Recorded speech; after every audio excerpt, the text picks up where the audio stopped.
Hello, this is the Service Hero Show. Today is July the 24th. 365 days of awesome. Celebrate success through service is what we are celebrating today. My name is Tamara Hunter. I am the host. We are telling the inspiring stories of those that are inspiring others. So let's do this.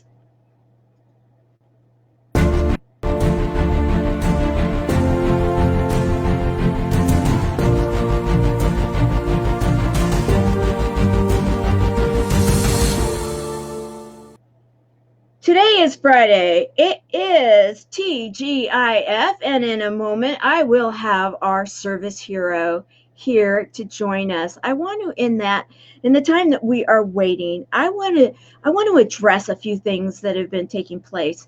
I am thrilled that recently I have been out there. I needed to get out there. I don't know about many of you. However, I have needed to get up and move a little bit more. I have been getting up and going live, walking. Well, many others are doing the same. I am being inspired by them. They are being service heroes. They are going live. They are saying that they are out. They are doing something. They're pushing themselves. They're actually looking now forward and moving forward. So I wanted to recognize the many people that have been doing that, many leaders within our organization. Melissa, good to have you here today. Happy Friday to you also. We will have our service hero in a moment. She actually is having a few problems. It's been interesting the last couple of days when it comes to technology. I want to recognize that I do see some people that are joining us that possibly haven't mentioned anything yet. However, welcome to the Service Heroes Show. I do want to also let everyone know that we have been getting nominations of service heroes. So we have quite a few service heroes that are scheduled for the next couple of weeks. I'm very excited about them.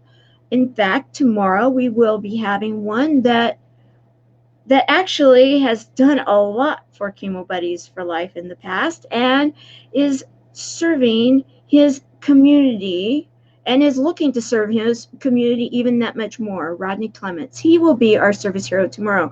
Very excited to tell his story. We have many, many more scheduled in the next couple of weeks. I also want to invite those that have someone that they feel should be nominated for a service hero. Let me tell you what I'm looking for, the type of stories that we want to be telling. Those are stories right now. There are so many people, and this is why I'm actually dating the shows. I used to number them. I am dating them. I'm dating them because right now we are in a period of time. We are in history in the making. Someday, history books will look back on this time and say, wow, look at what was going on. And there are heroes, service heroes, that are stepping up to the plate and are making a difference. And I know that you have joined me, Misty. However, I still am not seeing you. I don't either. I'm thinking that possibly we may need you to use your phone. Is that a possibility? Okay. Okay. All right. I need some help here, guys. I have brought Misty up on the line, and I have actually my phone going too. So I'm going to see if there is a delay, and I'm going to see if by chance we do see you once the delay has caught up. I'm looking. I want to recognize that Helene Wilson, that you're here. I'm glad you're with us, my dear. And happy Friday, TGIF. Let's see. Nope, I'm not seeing you on my phone either. I wonder what the heck. Okay, I will go on my phone. I'm just not sure. Okay. All right, I'm going to take you down from the line right now, and we will have Misty here in a moment. Christopher Kaysen. I'm so glad. Yeah, I saw a blue box too. At least we know the service heroes colors, right? Blue and gold. Loving them. Barbara Beckley, you will be joining us today to celebrate our service hero, Mistie Layne. I am so excited to be sharing her story. I hear her. Now I'm looking to see where she may be on the line. I'm not seeing you. I have no idea what is going on. Oh, there you are. Okay. She is coming up now. Yay. You see me now? I can see you now. We can. All I did was go to my settings and change the resolution. I'm not sure what that's about. Okay. Well, whatever you did, the magic took place, and I'm thrilled to have that happen. Hello, Skip. Good to have you with us, and I love it when everybody starts visiting with each other. I was just sharing as we were waiting that right now I am it's so encouraged for a variety of different reasons. Number one, I've been getting up and moving. It feels so good. Getting up and walking. I'm feeling really energized and stronger for it. Others are doing the same thing, and I'm really excited about that. Then we've been having a lot of people nominated as service heroes recently. And so I've been scheduling them out. I was encouraging for people to start thinking about who they would like to have nominated as a service hero. You can nominate yourself. That is okay. If you are doing something you feel is making a difference right now in today's world, I'd love to hear about it. We'd like to feature you and have that inspiring story told, just like we're going to talk about Misty. So welcome, Mistie Layne. You are definitely doing so much. Let me introduce this woman that I am so proud to know and call a friend. Also, the vice president of the nonprofit that I am the president and co-founder of, Chemo Buddies for Life. We believe in healing through connections within a buddies network. We'll talk about that. Also, you are a woman that has a story that is impacting so many people's lives. You've told the story in a book.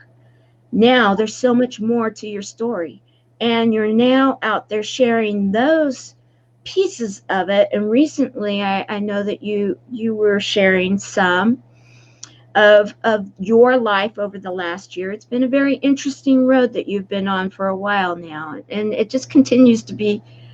I mean, it's like, oh my goodness, okay, where is that? Are you anywhere close to it? It's like, this is going on, this is going on, this is going on. Where's Misty? It's like lately, crazy. So you've been on the front lines, and another thing, and I want to thank you, and that's one of the reasons I really wanted you back right now, is because you have been serving in our community, the Chemo Buddies for Life closed group, and every Wednesday for a while now, we've had What's Up Wednesday, and you have been the one coming and educating our buddies. And I am so, it almost to a point of tears, so not overwhelmed, but so grateful that our community is doing so well through this. And a lot of it, I give you credit, a lot of it is them coming together and communicating and keeping their heads and being informed and being aware and making good choices and encouraging each other to do that. So I want to say thank you for that, Misty. My honor. Thank you so much. So let's get to it. Now, first of all, we've got a lot of people showing up. We've got Christopher Kaysen, of course. We've got Melissa Stump. We've got Sherry McQueen, one of our Chemo Buddy for Life senior ambassadors. We have Helene Wilson, one of the ambassador of the chat, the first ambassador of the chat here. Of course, Skip, we already mentioned. He is one of our board members that serves alongside us. We have let's see, so many others that are sharing and showing up. We have Rachel Johnson that has just joined us. We have Jack Cohen here with us, Mikey's dad, and so many more. So I want to welcome everybody to the show. You have been a busy lady lately. Yeah. Yes. I stay busy. I don't know what it's like not to be busy. And I have to say that it's amazing how our bodies sometimes make it and so that we have to sometimes slow down. And you had a bit of a slowdown just recently, didn't you? I sure did. I had my gallbladder taken out a week ago, about 9 days ago, actually, because I had developed a large gallstone. I've had it for a few years, but in the last 6 to 8 months, it's really been causing problems with reflux and nausea. And the gallbladder functioned and worked just fine. So I've been arguing with the surgeons for about 3 years because I wouldn't let them take it out of me. Then I realized through one of my recent new physicians that I'm on board with made me understand how toxicity, even though it's not such an up and front problem, it's an underlying problem. And that toxicity was causing me issues I didn't even realize I was having, and it needed to come out. So I agreed to it, and it got canceled and postponed one time because I was quarantined because of an exposure to COVID. And then I finally got it out 9 days ago. So I feel good. I feel Well, better. good. So Yeah. so you're feeling better and you're looking great. Can I just Thank say, you. you really every day it just seems like, because you have a show and that you now are a couple times a week. You're featuring amazing stories also, and you've decided to go forward with that.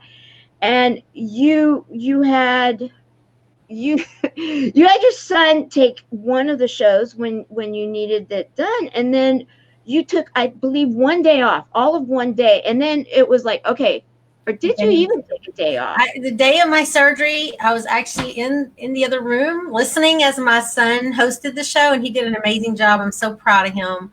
The show is Dare to Share with Misty Layne on Tuesdays and Thursdays at 6 Central. He did a great job, but I did listen just from right in the other room. And then on Thursday, that was on Tuesday, and on Thursday, I was right back at it again. Because it's where my heart is, Tamara. I just feel like, my whole platform is based around transparency. I believe it's necessary in the world. I think it's a game changer in the world. And I believe through other people's stories is how we become educated and aware. And through that, my intention and my goal in life is to judge less and mentor more. So I didn't want to skip a day. I didn't want to take a day off because that person's story needed to reach somebody that day. Uh-huh. And so what days again are your shows, and where can they find them? So it is on Tuesdays and Thursdays at 6 p.m. Central. And it streams live from e360tv.com, but it broadcasts straight on to Roku, Amazon Fire TV, Instagram TV, Apple, Android, Periscope. It's on my YouTube channel, and it also broadcasts live to my Facebook page and my business page as well. Okay, so basically you can find it nearly anywhere. Nearly anywhere, yes. If you're on Roku or Amazon Fire, you just have to download the E360 TV app, and then it shows up right there. And there's like 1,800 viewers every week just on Amazon Fire TV, which I don't see that. So I don't even know that those viewers, because I don't have a way to see that. I just get that information from the producer. Mm-hmm. But it's a pretty good platform, and the message is getting out, and that's what it's about. It's about people becoming educated and aware. Excellent. And so thank you for telling those stories. We need more people telling stories, and you're not afraid to hit some of the tough subjects. And recently I've seen you going live and hitting some of them with Vicky Omofolaji, that you did one here, and then you did another one, a couple of them that have been really, not for the weak in the stomach. Yeah. Right. Yeah. And being real talk. And it's really amazing. The first thing, Vicky reached out and we did a talk together on rape and rape crisis, and how COVID-19 has really affected those rape crisis centers. And, people don't think about those types of things because, if you haven't been raped, you don't think about that, right? But those things are important. They're necessary. They're essential, but they're not being deemed essential. So those resources and those crisis centers have been dwindled down. And so we just wanted to bring awareness out to the community of what was going on with that. So the first one we did was over rape. And I have gotten so many people reach out to me over that, because she's in Australia. So, we're 15 hours apart, but we broadcasted, and then we've just gotten so many people from different, I have people in London, two females in London that have reached out to me personally from that have started watching the show and that are just so interested. And we've actually talked about starting a book, a collaboration book, a compilation book about rape. So if you've been raped and you want to write a little short story about your experience, with your name, without your name, anonymously, however you want to do it, we're putting together a book of rape stories just to educate people, and just I think more about awareness, so people don't realize.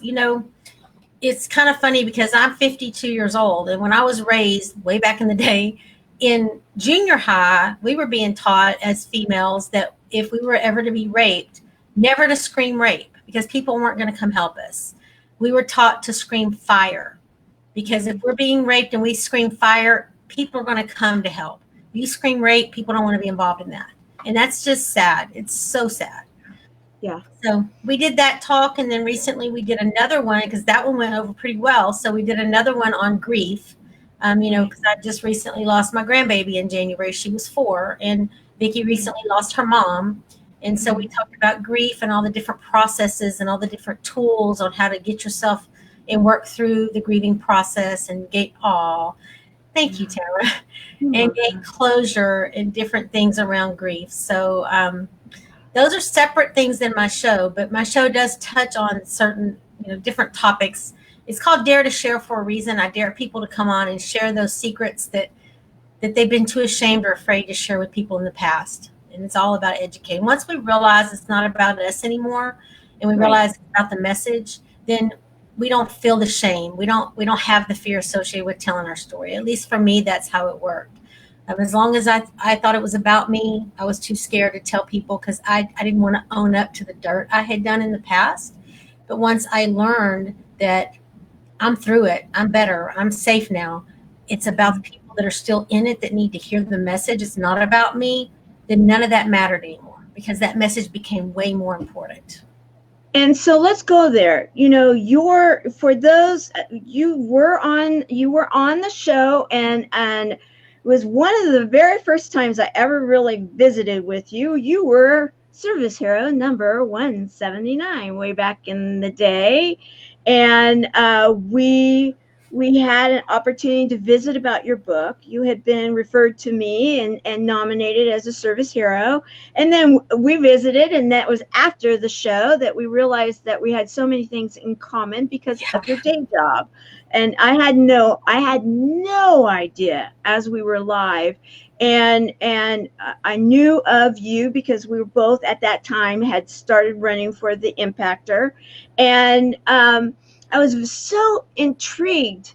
I'll never forget when I was doing my research, and you were out in the rain, and you had an umbrella, and you did a live, and you were talking about impacting, and I thought, oh, I love her already. There's just something about it. You were in duck shoes, and you had like and it just everything about it. There was this energy that was like, okay, no matter what, I'm showing up. It's raining, but I'm here. Right. And I loved it. And so had you on the show, we talked about this, but it's been a while, and let's recap that, because your story is, well, let's just share that there are some that have read your book that haven't read a lot of books. They've read yours and they can't put it down. Mikey. Right? Yes. Mikey is one of them. Yeah. Our dear friend. Yeah, I was thinking about him. Yeah. Yeah. It's a pretty easy read. It's a quick read, but it's a hard read in the fact that it's completely honest. I don't sugarcoat. For those of you that don't know, my story is that I'd gone from medical school to prison. I killed somebody in a car accident behind a horrific cocaine addiction that I had for 10 years. And my life completely changed. It just completely devastated me. And it's all about the journey coming back from that. But sorry. I still can't say that out loud without tearing up. I'm sorry. Um, It's okay. it's just hard to, it's just hard to even still comprehend it, that it happened, that I was even that person, because I'm so far from that person today. But Oh, so far, so yeah, far. You're such, and let me just say how much this woman gives. And I know her very well. Here's a picture of the four of us when we were there in, it just seems like it was so long ago, and yet it wasn't. And the four of us, as we were running, had just decided to run for the impactor, and we've been through a lot in a short period of time, but a lot. And Misty is one that is always there to serve, and that's why she doesn't get much sleep, guys. She is serving at work. She's serving outside of work, and so this story is, when I read it.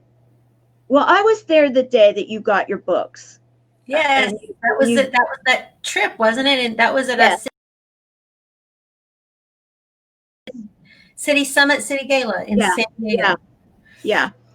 So you did the live you and about the books, and it took a while for you to come out with this story. So you were telling that you had the addiction, there was the car accident, you had to go to jail, and this is the journey, this is the story of that experience in that period of time and coming out of it, and what you learned and what you're able to share with others now. Well, it's really more so the story of while I was in the addiction. It does Yeah. briefly talk at the end about some of that other, but because the book was actually written while I was in jail awaiting a 40-year prison sentence. So I thought my life was ended. I thought I was done for. I was at literally my last breath, my last chance at life, and I had to release this pain. And so writing was my outlet, and it saved my life. That writing that book actually saved Misty. It saved me because I was such a lost person from domestic abuse. I was stripped of my own identity. From the drugs, I was stripped of responsibility. I was of even reality. I mean, at that point, I was so out of it. And so this saved me. This brought me back. It grounded me. And when I first wrote it, Tamara, it was written. Put it this way: it was so horrible. It was such a emotional vomit, if you will, of anger and blame, and everybody did this to me. Type of book that my own parents couldn't even stand it. They thought it was just trash because there was no accountability in it at all. It was just, you did this to me, and this person cheated on me, and it made me do this, and you made me do. It's just where I was at the time in the space when I wrote it. So I sat on that book after I got a 5-year sentence instead of a 40-year sentence. Extremely blessed. I did 2.5 years in prison. Came out, rebuilt my life, and it wasn't until my grandbaby was born with a disability. Well, a lot of disability. She had a brain injury, blind and deaf, the whole thing.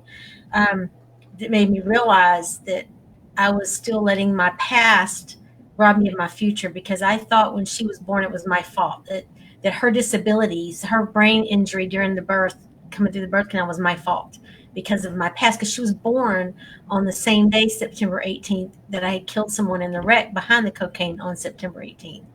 So it made me realize how I was letting my past rob me of my future, rob me of making a connection with this beautiful grandchild that I couldn't connect with because I felt so much guilt.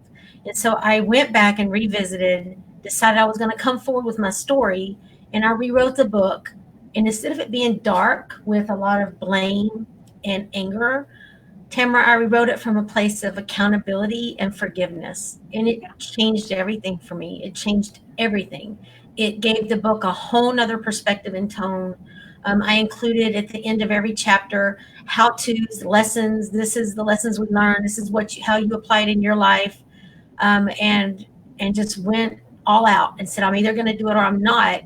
And I put my big girl panties on, and I swallowed my pride, and I just pulled every ounce of courage I could find. And I said, I'm doing it. I don't care who I lose along the way. If they want to judge me because of my past, then that's probably somebody I don't need in my life anyway. And I did it. And then that year that I launched it is the year that I learned that it really wasn't even about me anymore. So all that, me holding on to it and not releasing it because I was afraid of how people were going to react, was ridiculous, because the story's not for them anyway. It's for the people that need to hear it. And those people are never going to judge someone being honest or transparent.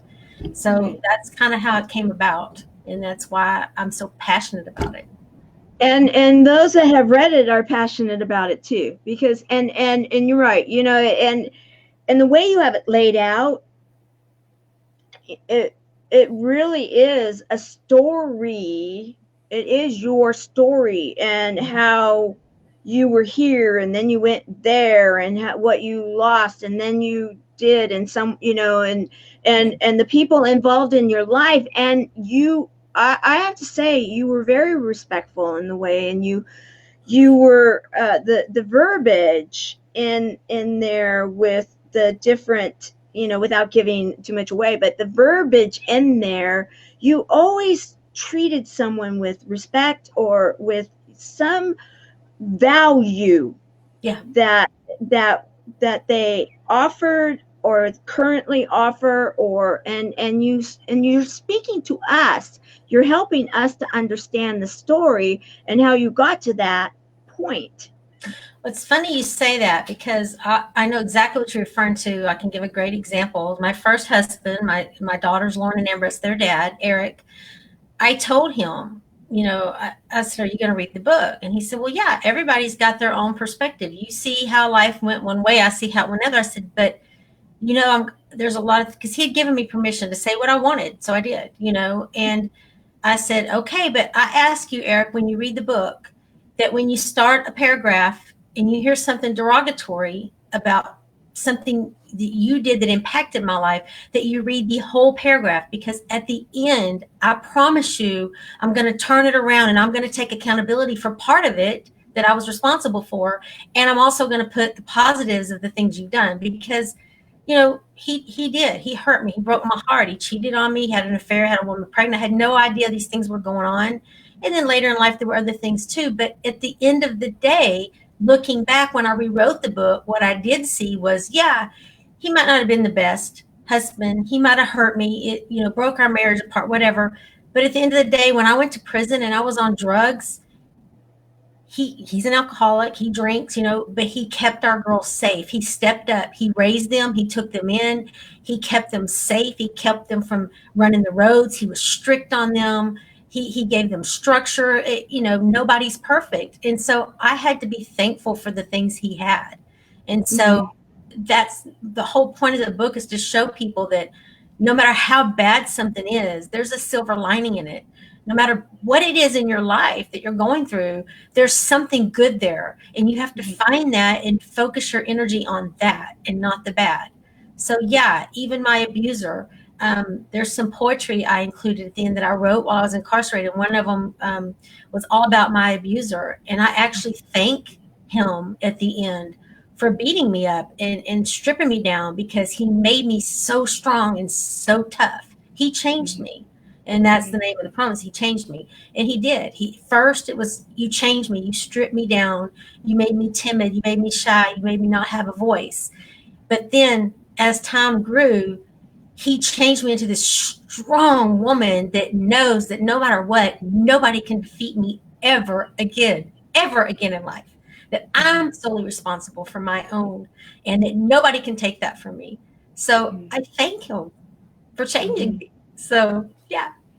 And that is right there such a wonderful lesson of how, when you are faced with trauma, when you have met such huge issues in your life, and many of the buddies that are within our program, Chemo Buddies for Life, many people that are affected by cancer, it is said now, they are in agreement that it can be that they had things happen and they were unresolved. They possibly, we let things that took place become bigger And so then our body, not everyone, I'm not saying everyone, but in some cases. And so for us to be able to say, okay, this was hard. Look at what Misty went through. And she's written a poem. She is thanking that person. She is finding a way to go on, and not in a bitter, angry way, but letting it go and then saying, look at who I am now. Look at my strength. Thank you, because now I am a stronger person for it. I can get through this. I can get through what I need to get through. And that right there is such a healing process. And you talk about cope in your book. You talk about how we can get through so many things, and there's actionable steps that you share. And I have gotten to know you really well, and I can say this, guys, this is a woman that, yes, she's very driven. She'll get things done. You want her in your court. You want this woman to be a champion for you, because she is truly a champion. And that's a big thing. It really is. So I want to say thank you for being so real with us today. And you continue to be real with all of our buddies. I have some screenshots of some of what we've been sharing. We have had guests. We've had pictures where you actually come and you've been talking about what's been happening in the day job in today's environment. There is so much press. There's so much this. There's so much that. There's this opinion. There's that opinion. However, you're on the front lines, and you also do a tremendous amount of digging into credible sources about what it is that you are witnessing with the pandemic and with COVID, and having a community that we both love so very much, of Chemo Buddies for Life, those that are one way or another affected by cancer. And now we're opening our doors to those that are feeling isolated and alone, to ease the suffering of that for those that have been affected by the pandemic. You're helping us to stay on top of it and focused. What are you seeing out there right now? Well, it saddens me that our country is so divided right now. It breaks my heart, and I don't want to get into any kind of political debate, because that's not at all what I'm about. But I am a healthcare worker, and I do see it. Can we address real quick, because Melissa's asking something about my book on there. Can you just, Tamara, can you sure. Everyone just put MistieLayne.com so she knows she can go there for a signed copy. I can't, but Sherry, can you please put into the comments MistieLayne.com for a signed copy, and Amazon or any bookstores just to get it. But if you want a signed copy, it's better off my website. Okay. Sorry. So anyway, no, I just, my whole thing, and I've said from the beginning, even within our community, Tamara, is, are there forces behind this? Probably so. Is there political hand in it? Almost certain there is, but regardless of where it came from, how it happened, who's responsible, the biggest picture of it all, and for this front and center, is that it's real. It's here. It is a real thing. And people are dying. They're dying. It's not the flu. It is not the flu. People are dying from COVID-19. I had my surgery 9 days ago. And just for one tiny example, I live in a small little rural country kind of town, not real country, but kind of country in Southeast Texas. And there are 3 hospitals in this area that we compete with in this little generalized area. It is, when the day I left for surgery, we had 14 positive COVID patients in our hospital, the hospital where I'm full time. As of yesterday, we had 37, and half of those are on ventilators, because Texas is spiked up. People went crazy Memorial Day. the young people weren't heeding the warnings, and it's just spreading. But I've had, and then, my own sister in California is one of these. She just takes everything that she's the most knowledgeable person I know, very smart, educated on every subject, but in my opinion, she takes it that one step too far. And she thinks it's all political, it's a hoax, it's a scam, blah, blah, blah. But I try to tell her, come to work with me if you don't believe it. No, those people just have the flu. No, it's not. It's not people just having your everyday heart attack or kidney failure. They're going into kidney failure because of the COVID-19. They're having a heart attack because of it. It's not one or the other. In medicine, it all contributes, right? So what I'm seeing is that there's a lot of non-belief out there, and the numbers are partly responsible for the people, for the spread of it, because they're not heeding the warnings. Is it the way of life we want for the future? Absolutely not. And like I said, there probably is hidden agendas, public agendas, political agendas behind all of it. I do believe that's true. But regardless, as a healthcare worker right now, we have to take care of the people that are dying from it. Right. And that's why, and thank you for putting it this way too, because I really wanted it to be understood in this way. This is the way we have gone after it in What's Up Wednesday. We made a decision that we needed to be on top of it from the very beginning. We talked about it, you and I, and said, okay, let's every week, let's go ahead, let's get some pertinent information out. This is to get us healing through this period of time. It doesn't matter any of that other, because when you have people that already are immunocompromised, that they are possibly going through treatment, they are being diagnosed, they've just had surgery, whatever it may be, that they're in long-term care, whatever their situation is, it doesn't matter the agenda. It doesn't matter the political thought. It doesn't matter the headlines. None of that matters. It is a life or death situation for those people. And if we can keep their heads and give them real good information of the solid science or what is medically happening, then they can then choose. And so you were teaching us about things like, okay, have your food delivered, and having it delivered and putting it in a basket, and having, simple things like this that not the Lysol your mask. Not the Lysol, yeah, what do and not to do. Right, exactly. And how you may have learned firsthand on some of it, and what works. We were going over styles of masks and where to touch a mask and how, what to look for. These are things that make a difference today for the people that need them today. And all that other stuff, that is stuff other people can talk about. It's not what our focus is. And that's why I wanted to recognize what it is that you've been doing.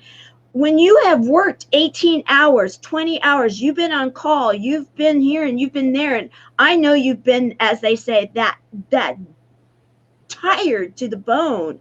And yet you're doing the research. You're sending me over the information beforehand. You're getting it into minute. Yeah. At the last minute. It's okay, though. You get it to me in time. It's there. I have some people that send it to me when we're already live. You don't do that. You get it to me before we go live. And I appreciate that. And yes, Melissa is saying it right here. Thank you. Thank you all. Thank you. That is what I am saying to you, Misty, is thank you. Thank you for being on the front lines. Thank you for caring like you do, because we need that today. We need people to rise above sometimes we can have strong opinions about things. Our own agendas. And exactly. Our own agenda, and look at the bigger picture to a community that I am so proud. I am so proud of our community. Yeah, me too. Done well. Because, just to go back on some of the things you touched on, Tamara, is not so much, this pandemic has affected not even so much people that are currently in treatment, but, people that may have cancer and don't know it because the PET CT scans, we're not doing the work for outpatient like we were before. So you may have people that have cancer, haven't been diagnosed yet, and their scan's been put off 3 months now. I mean, Yeah. it's such a bigger thing to look at. It affects people's care. If they're in the middle of treatments, maybe their treatments have had to been further apart now because of COVID and social distancing. It's affected everything. But the way I look at it, and I try to explain this to people that are non-believers, I call them, is, if wearing a mask is going to keep you and the people around you healthy or not, if you don't believe it is, what is it going to hurt you to wear it? It's not like Right. we're asking you to take some huge dose of a pill and say that's what you have to do. It's a mask. What is it going to hurt? If you're around someone that's immunocompromised, just put it on. Whether you believe it's real or not, put it on, because it could make a difference in their life. Because what if it is real and you didn't do your part? Seriously. So Right. wear the dadgum mask. Wash your freaking hands. That's stuff you should do anyway, right? Right. Well, and I will say, for those that are watching and that are not a part of our group and have not been there for these classes and chats, or those that have been and maybe they want to revisit them, everything from, I had never thought about the fact that I needed to wash up on my wrists when washing my hands. Yes. And in between our fingers, and the things that you have taught us, right, that you have taught us in just really good overall general health care for ourselves, and going forward beyond one particular disease. Let's just say those that, like, I remember having to live in my room, and we talked about this the other day. I had to stay I was not allowed out of my room within my own home because other people in the house that were affected by pneumonia, and they were keeping me in my room. Well, in that, had I even learned some of these things, and had we had some of those general things that you've been teaching us implemented in my home, that might have looked different. It might have been different. Or it would have been just like a confirmation. Yeah, we're doing the right thing. Mm-hmm. It is just really good common sense. And so I just want to say thank you for all of that, because it is something that I know you put a lot of time and effort in. It's something that we are dedicated to, and I'm proud. I'm so proud of what we've been doing. Okay. I hope you're not going to mind. You sent over, I'm going to kind of give you a little heads up. And if you tell me no, I won't do it. But you sent me over a picture that you thought, oh, we both need to laugh as a possible. I don't care.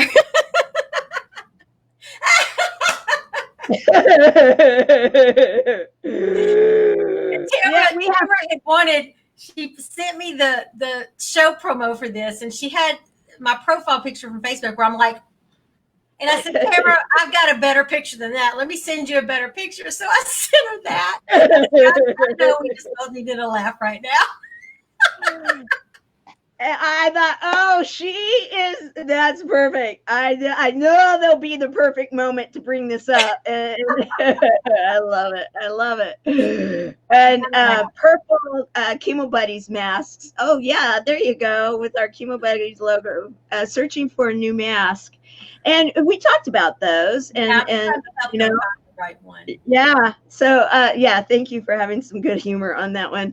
So, I know that you have been doing some virtual summits and such things. What's next for you right now?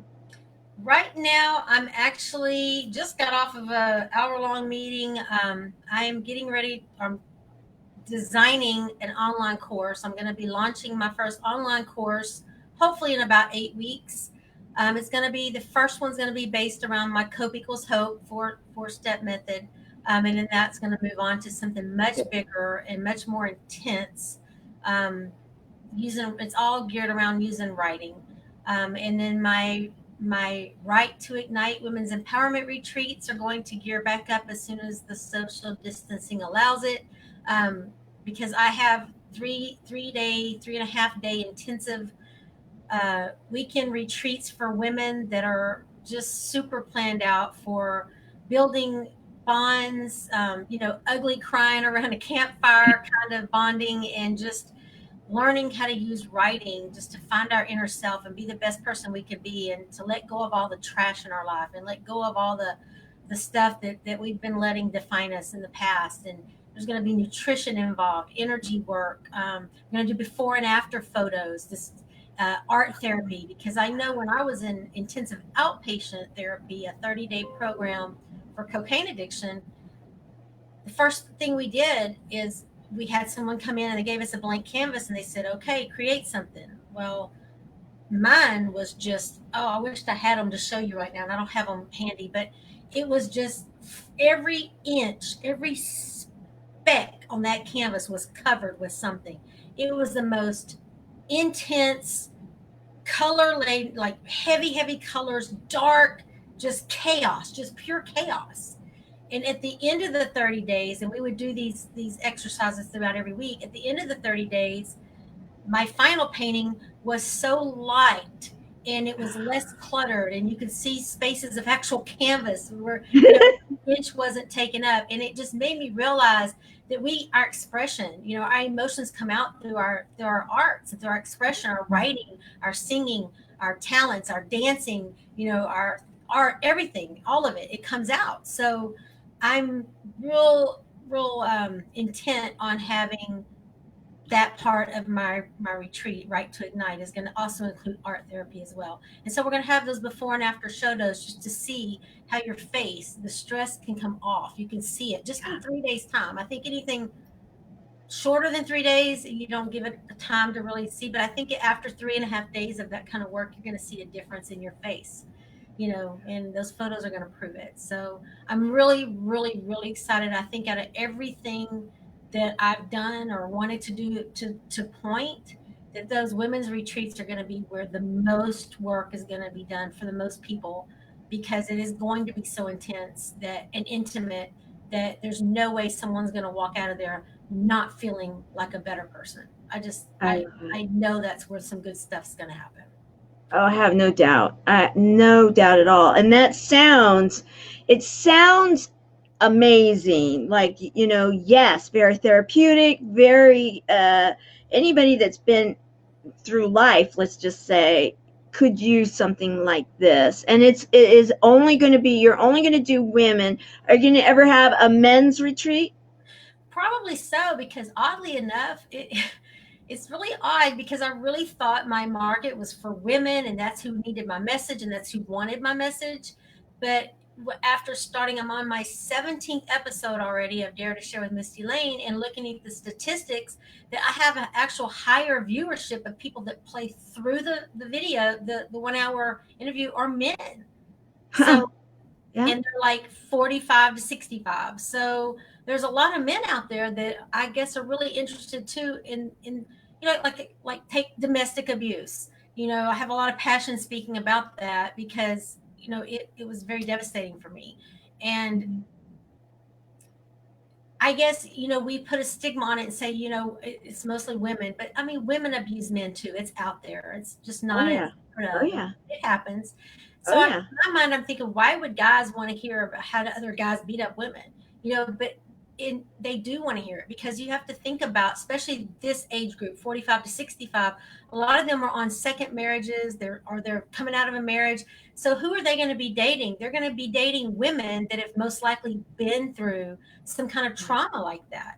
So they're searching that insight to try to put themselves in their shoes and understand what have they been through.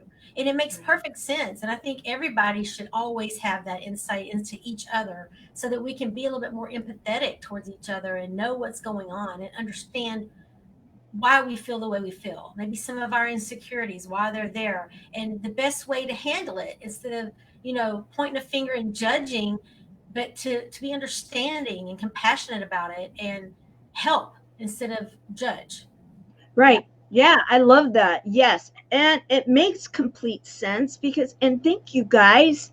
Thank you for having that interest, for investing in learning and in hearing and in opening up yourselves to finding out why. And that is huge. That is something that all of us need to say thank you to all of you that are doing that, because it's going to make our world a better place.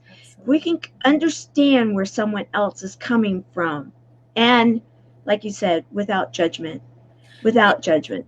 it's hard because, and staying transparent, I've admitted this before, before my grandbaby was born, I had never really had anyone with a disability immediately close to me before. I mean, I'm a healthcare worker, but we do our part and they move on. It's not like we live with them or take care of them 24/7. So I was very uneducated about it. And I was that person, and I've admitted it. I'd pull into the Walmart parking lot, and in my mind, I'd be thinking, really, guys, we need 22 handicapped parking spaces, really 22 of them? Can we get a spot? But after going through it with Eliana and realizing you have no idea what it's like, just if you have to have tampons and you have to go get them and you're in charge of someone disabled, what what it entails just to get them out of the vehicle and get them in the store, make it through the store without some major medical crisis and back in the car again. And so, it made me understand the need for those things.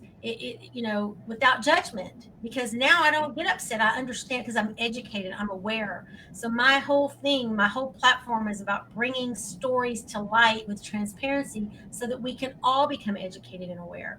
You know, um, I used to look at women that had black eyes and I would not judge them outrightly, but in honesty to myself, in the back of my mind, I would say, she's so stupid. Don't she know that's not love? All she's got to do is leave them. How dumb is she? You know, until it happened to me. And I now understand the manipulation and the hold and how they play on every insecurity and how hard it is to get out of that situation. It's not as easy as just walking out the door. I walked out the door many times. He hunted me down. He came across the country and found me every time. I mean, it's not so easy to just walk out. So, but unless we're taught that through other people's stories and we learn it and we're aware of it, it's real easy for us to point our fingers and judge people. So, that's True. really my whole passion in life, is just educating people on different things, through our stories.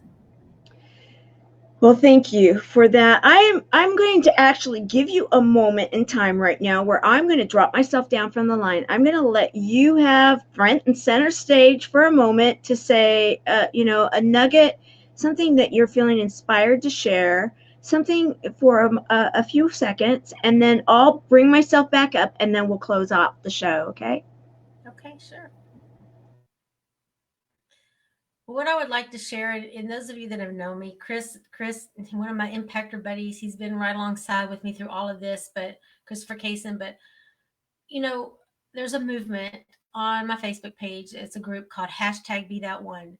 And it's all about encouraging others to step up and share their stories, just to share their stories authentically with people so that we can use, like I was just saying, education, to bring awareness to each other so that we can judge less and mentor more. But it means so much more than that, guys. I try to apply hashtag Be That One in everything I do. Um, just about stepping up and being a better person in life in general, just being better, trying to slow down and take other people into consideration, being kind, being compassionate, being thoughtful, just closing my mouth because I'm a talker, closing my mouth sometimes when I recognize that somebody else needs to talk to me and I just need to be silent and listen. Giving them that chance to vent when they need to. It's just about being a better person, just stepping up to be that one. And that's really what I ask from anyone listening, to share this out. To you ask the people in your life to step up and be that one, and show them by leading the example, holding the door open for someone, offering to carry a heavy bag for someone up the stairs, little bitty things that don't cost us a single penny, that we just fly through life and don't do, that we can do to create a little bit more harmony, a little bit more love and kindness with each other. So that's what I encourage from all of us, is just to please love your neighbor, love thy neighbor, and also to remember to look in the mirror and love yourself as well. That's it. Beautiful. We call that a service hero around here. That is exactly what that is. And I love it. You are an example, truly, of be that one and what a service hero is all about, because we all have that service hero inside. I want to thank you for allowing us to give you a highlight, a spotlight, and honor you as the service hero that you are today on this special TGIF Friday on July the 24th, 2020. This is the Service Hero Show, 365 Days of Awesome. Celebrate success through service. And yes, Misty Layne, we have definitely determined today that you are truly a service hero. You are out there making a difference. You have been also recognized as an impactor, a global impactor. You are someone that has a show that is highlighting others that are showcasing that they are making a difference. They're showing through their transparency that they can open up about some tough subjects, and in doing so, maybe inspire someone else to do the same. And in doing that, we can then start seeing that we are so much more alike than many believe. We can then step up and make a difference in our society and in our world, thus truly being the global impactor that you are. Misty Layne, you are today's service hero. And I want to thank you for everything you do to serve our community and all of you out there. She is serving too, and serving well. So thank you for being here today. Thank you. Thank you for your show and Yeah. all that you do. Well, thank you. Thank you very much. And speaking of shows, it's not a show, it's a chat. However, we do it every day in the Chemo Buddies for Life closed group at 5 o'clock Pacific, 8 o'clock Eastern. Tonight, it's TGIF, and what happens is that some of the buddies, they come on. They come on either by voice or actually on camera so that our community can get to know each other. We have two coming on right now. Two are scheduled. Maybe even more will come on too. So if you are one of the buddies, join us. And if you haven't yet joined the community, then do so. We have two requirements. What takes place there stays there, and it is a safe place. We share humor, hope, heart, hugs, and a lot of love. We are helping those people affected by cancer, and now those that are feeling isolated and alone due to the pandemic. So come, be a part of a community that cares. We'll see you there tonight. All right, see you soon. Thank you for everything, Misty. Thank you. Love you all. Bye Bye. bye.